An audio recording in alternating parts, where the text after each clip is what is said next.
আসসালামু আলাইকুম। অনুশীলনী 4 এর 9 নম্বর প্রশ্নের সমাধান নিয়ে তোমাদের সাথে আমি আছি জুয়েল। আজকে সমস্যাটা একটা সমকোণী ত্রিভুজ নিয়ে, যেখানে আমাদের অতিভুজ দেওয়া আছে এবং অপর দুই বাহু সমষ্টি দেওয়া আছে। ত্রিভুজটা আঁকতে হবে। সাধারণত তোমাদের এই ধরনের প্রশ্নগুলো তোমাকে উল্লেখ করেই দিবে যে অতিভুজ 10 সেন্টিমিটার, 12 সেন্টিমিটার, অপর দুই বাহু সমষ্টি, তারও একটা মান দিয়ে দিবে। সেক্ষেত্রে আমাদের আলাদা করে মান নেওয়ার কোনো প্রয়োজন নাই, যেগুলো দেওয়া থাকবে এবং সেগুলোর অনুপাত অবশ্যই ঠিকঠাক থাকবে। সমকোণী ত্রিভুজ তখন আমি যদি কোনো বাহুটা নেই, একটা বাহু আমি ধরলাম, এই একটা বাহু নিলাম, আমি পরপর তিনটা বাহু নিছি। তো যেহেতু এটা সমকোণী ত্রিভুজ, এই তিনটা বাহুর মানের অবশ্যই রেশিও থাকা লাগবে, কারণ এখানে ত্রিভুজ হওয়ার পাশাপাশি সমকোণ হওয়া লাগবে। তাহলে যদি তোমাদের প্রশ্নে সাধারণত বোর্ড কোশ্চেনে এই মানগুলো দিয়ে দেয়, আর মানগুলো যদি না দিয়ে দেয়, তাহলে অবশ্যই এই মানগুলো ধরার সময় তুমি খেয়াল রাখবে আমাদের কিছু একদম কমন প্রিসেট আছে, যেগুলো দিয়ে আমরা বলতে পারি এই বাহুগুলো দিয়ে সমকোণী ত্রিভুজ হয়। যেমন সমকোণী ত্রিভুজের যদি একটা বাহু আমাদের 3 হয় আর একটা বাহু আমাদের 4 হয়, তাহলে 3 কে স্কোয়ার করলে 9 হয়, 4 কে স্কোয়ার করলে 16 হয়, 9 আর 16 মিলে 25, তার মানে 5 স্কোয়ার হয়। তাহলে আমাদের একটা ত্রিভুজের যদি একটা বাহু 4 আর 5 নেই, আর একটাকে 3 4 5 নেই, তাহলে ছোট দুইটাকে লম্বভূমি বিবেচনা করে 5টাকে আমি অতিভুজ বিবেচনা করতে পারবো। তাহলে আমি এখান থেকে এই যে ত্রিভুজের অতিভুজটা আমি বলে নিলাম, এই ত্রিভুজের অতিভুজ যেটা আছে সেই অতিভুজটা হলো 5। আর ত্রিভুজের বাকি যে দুই বাহুর সমষ্টি দেওয়া আছে, সেই দুই বাহুর সমষ্টি যেটা আছে সেটা আমাদের 4 আর 3 7, এরকম করে হিসাব করে নিতে পারবো কোন বাহুগুলো দেওয়া আছে। কারণ এখানে ত্রিভুজের অতিভুজ অপর দুই বাহুর সমষ্টি, অতিভুজ ছাড়া অপর দুই বাহুর সমষ্টি হলো এটা। অথবা আমরা আরও কি আছে আমাদের, যদি একটা বাহু যদি 6 হয়, আর একটা বাহু 6 হলো, আর একটা বাহু আমাদের 8 হলো, তাহলে এইখানে 6কে স্কোয়ার করলে 36 আর 8কে স্কোয়ার করলে 64, দুইটা মিলে আমাদের 100 হচ্ছে, তার মানে এটা হলো 10 স্কোয়ার। অর্থাৎ 6 8 10 এটাও একটা সমকোণী ত্রিভুজের বাহুগুলোর মানগুলো বোঝাচ্ছে, যেখানে সবচেয়ে ছোট যে দুইটা, এই দুইটার মধ্যে যে কোনোটাই আমাদের লম্বভূমি হতে পারে, আর 10 যেটা আছে সেটা তাহলে অতিভুজ হবে। মান যদি বলে দেয় তাহলে যেটা বলবে নিশ্চিতভাবে তুমি ওইটা দিয়েই কাজ করবে, কনফার্ম ওদের প্রশ্নটা ঠিকই আছে এবং তোমার রেজাল্টটাও ঠিক আসবে। আর কোনো কারণে যদি ঠিক না আসে, বোর্ড কোশ্চেনে ভুল থাকলে তার জন্য আলাদা করে হিসাব করা হয়। আর তোমাকে যদি নিতে বলে তুমি অবশ্যই এই মানগুলো খেয়াল করবে। শুধু ত্রিভুজ বললে আমরা যা খুশি তাই নিতে পারি, শুধু দুই বাহুর যোগফল যেন তৃতীয় বাহুর চেয়ে বড় হয় এইটা রাখলেই হয়, কিন্তু সমকোণের বেলায় এই মানগুলো আমাকে খেয়াল রাখতে হবে। আমরা এখন ত্রিভুজের বাহুগুলো নিয়ে নিব। তো প্রথমে আমরা যেটা নিব, আমরা একটা বাহুকে নিলাম হলো 3 অথবা 3 না নিই, আমি একদম অতিভুজটাই নেই, আমি অতিভুজ নিলাম হলো 5। কারণ আমরা জানি অতিভুজ 5 হলে আমাদের 5 স্কোয়ার মানে 25। অতিভুজ যখন 5 হচ্ছে, তাহলে বাকি দুইটা বাহু, একটা 3 হবে আর একটা 4 হবে, 3 আর 4 মিলে 7, তাহলে বাকি দুইটা বাহু আমরা নিয়ে নেব 7। তাহলে স্কেল থেকে আমি বাকি দুইটা বাহুকে 7 নিয়ে নিলাম। তাহলে এই যে বাহুগুলো আছে, এখানে প্রথমটা যদি অতিভুজ হয়, বাকি দুইটা বাহু নিয়ে আমাদের লম্ব আর ভূমি হবে। শুরুতে আমরা যে কোনো একটা রশ্মি নিয়ে নিব, যে রশ্মি থেকে আমরা দুই বাহু সমষ্টি কেটে নিব। আমাদের বইয়েতে যেহেতু এরোটা এই পাশে দেওয়া আছে, আমরা এই পাশে এরোটা দিয়ে দিলাম। যে কোনো একটা রশ্মি নিয়ে নিব এবং রশ্মিটা অবশ্যই নেওয়ার সময় এমনভাবে রশ্মিটা নেব যাতে করে ওর মানটা আমাদের এইখানে যে সমষ্টি আছে এর চেয়ে অন্তত একটু বড় হয়, নাহলে আমাদের সমষ্টিটা কাটতে সমস্যা হবে। শুরুতে আমাদের দুই বাহুর যে সমষ্টি দেওয়া আছে, যেটাকে আমরা উল্লেখ করে দিব, এটাকে আমরা যদি এ বলি, আমরা সমষ্টিকে এস দ্বারা ডিনোট করব। এই এস এর যে ডিস্টেন্সটা আছে, সেই ডিস্টেন্সটা আমরা কম্পাস দিয়ে মেপে নিব এবং সেই মাপটা আমরা এখান থেকে কেটে নিব। এখানে একটা বৃত্তচাপ এঁকে নিলাম।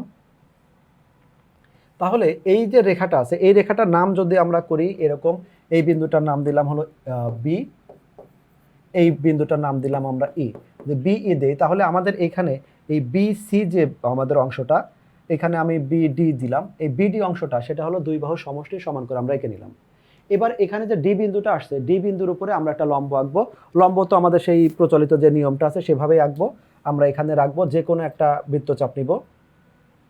আমরা এই একটা ব্যাসার্ধ নিয়ে একটা বৃত্তচাপ নিলাম, এটা 1.3 মতো আছে। সেই একই বৃত্তচাপটা আমরা এখান থেকে আবার আঁকবো। 1.3 আমরা আরেকটা বৃত্তচাপ আঁকলাম, সেই বৃত্তচাপটা এখান থেকেও আমি সবসময় এখানে একটা বৃত্তচাপ দিয়ে দেখাচ্ছি, তুমি চাইলে এখানে দুইটা বৃত্তচাপ দিয়ে দেখাতে পারো, অর্থাৎ এখানে আলাদা আলাদা করে। পরের বৃত্তচাপটা আসবে এখান থেকে, আর একটা বৃত্তচাপ আঁকলাম। তাহলে এখন এই যে আমাদের দুইটা বিন্দু পাওয়া যাচ্ছে, এই একটা বিন্দু আর আমাদের এই বিন্দু, এই দুইটা বিন্দু দিয়ে যোগ করে দিই, তাহলে আমাদের সমকোণ তৈরি হবে। তবে বর্ণনার সময় আমরা সমকোণের কথা বলবো না, সমকোণের কথা না বলে, কারণ আমাদের দরকার ছিল একটা 45 ডিগ্রি, আমরা বলবো আমরা 45 ডিগ্রি কোণ অঙ্কন করি, কিন্তু 45 ডিগ্রি কিভাবে অঙ্কন করি সেই ব্যাখ্যাটা দিব না, শুধু 45 ডিগ্রিটা বলবো। আর 45 ডিগ্রির জন্য কি প্রথমে 90 ডিগ্রি আঁকবো, 90 ডিগ্রিকে অর্ধেক করে দিলে 45 ডিগ্রি হবে। তাহলে এই জায়গায় এখন এই যে কোণটা আছে এই কোণটা এতটুক টোটালটা হলো আমাদের 90 ডিগ্রি। আর কোণকে সমদ্বিখণ্ড করার নিয়ম ছিল আমাদের এই যে দুইটা বিন্দু আছে এই দুইটা বিন্দুকে কেন্দ্র করে অর্ধেকের বেশি ব্যাসার্ধ নিয়ে আমাদের বৃত্তচাপ আঁকতে হবে।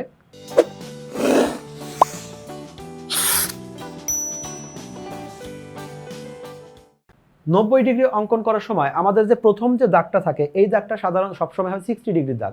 তার মানে 90 এর অর্ধেকের চেয়ে এটা বেশি দাগ আছে। আমাদের যে কোনো বৃত্তচাপ নিলেই হবে।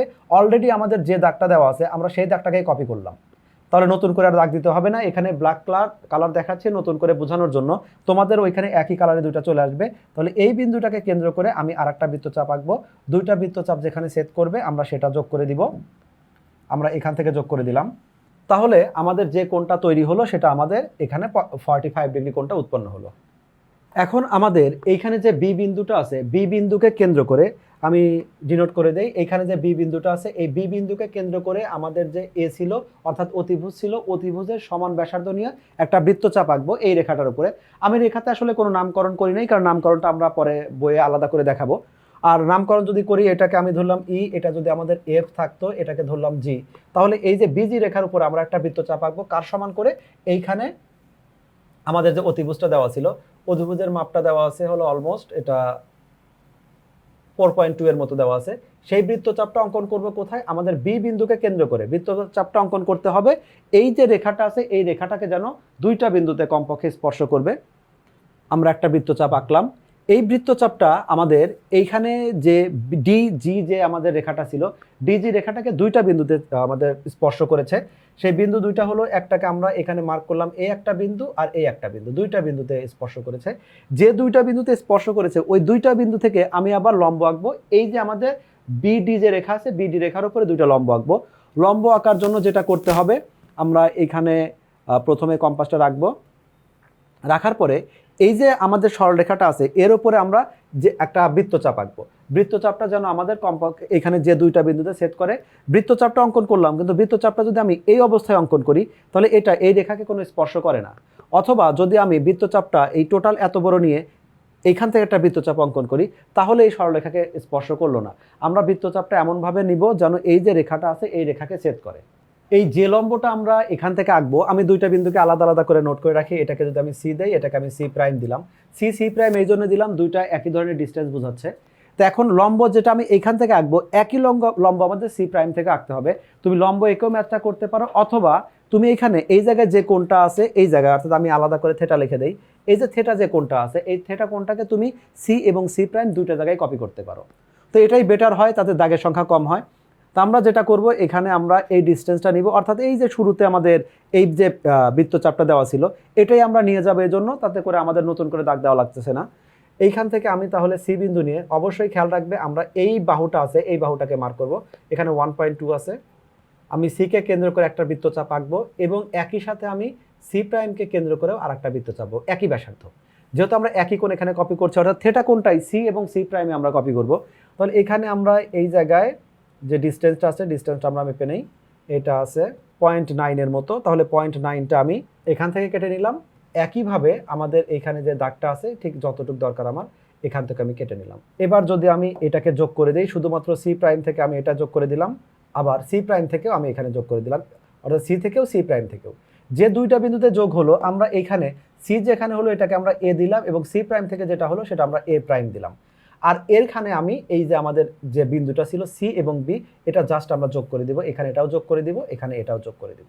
এই যোগটা তুমি আগেও করতে পারো, আগে পরে সেটা কোনো যায় আসে না। তাহলে এখানে আমাদের যে ত্রিভুজটা গঠন হচ্ছে দুইভাবে চিন্তা করি। একটা হলো ত্রিভুজ এ, অর্থাৎ এই বিন্দুটা আমি এখানে ব্ল্যাক করে দেই, এ বি আর হলো সি, অর্থাৎ এই জায়গায় যে আমাদের ত্রিভুজটা আছে এই যে ত্রিভুজটা এটাও আমাদের কাঙ্ক্ষিত ত্রিভুজ। অথবা যদি আমি এই টোটালটা ত্রিভুজের সাথে যদি এইটাকে আমি আলাদা একটা কালার করে দিচ্ছি যেটা এটা যদি বলি এটাও আমাদের সেই কাঙ্ক্ষিত ত্রিভুজ, যে ক্ষেত্রে আমাদের অতিভুজটা দেওয়া ছিল তারপরে বাকি দুই বাহু সমষ্টি দেওয়া ছিল এটাও আমাদের কাঙ্ক্ষিত ত্রিভুজ, এটাও কাঙ্ক্ষিত ত্রিভুজ। আমরা বর্ণনাটা দুইটার জন্যই দিব। আমাদের বইয়ে একই কাজগুলো করা আছে। প্রথমে ত্রিভুজটা সম্বন্ধে যা যা বলা ছিল এই বাহুগুলো সেই বাহুগুলো নিয়েছি এবং বাহুগুলো নেওয়ার সময় অবশ্যই কিন্তু তোমরা ওই মাপটা খেয়াল রাখবে, না হলে সমকোণী ত্রিভুজ মিলবে না। তাহলে এইগুলো নিয়ে নিলাম। এর পাশাপাশি আমরা ব্যাখ্যাগুলো আমরা আমাদের মতো করে দিয়ে দিব। এখানে একই কাজগুলো করা আছে, শুধু আমি তোমাদেরকে ধারাবাহিকভাবে এই এবিসি এবং A B prime C prime সেগুলো বুঝিয়েছি। আশা করি ক্লাসটা তোমরা বুঝতে পেরেছো এবং পরবর্তীতে তোমাদের জন্য প্রয়োজনীয় সকল ক্লাস নিয়ে আমরা হাজির হব। আজকের মতো এখানেই বিদায় নিচ্ছি। আল্লাহ হাফেজ।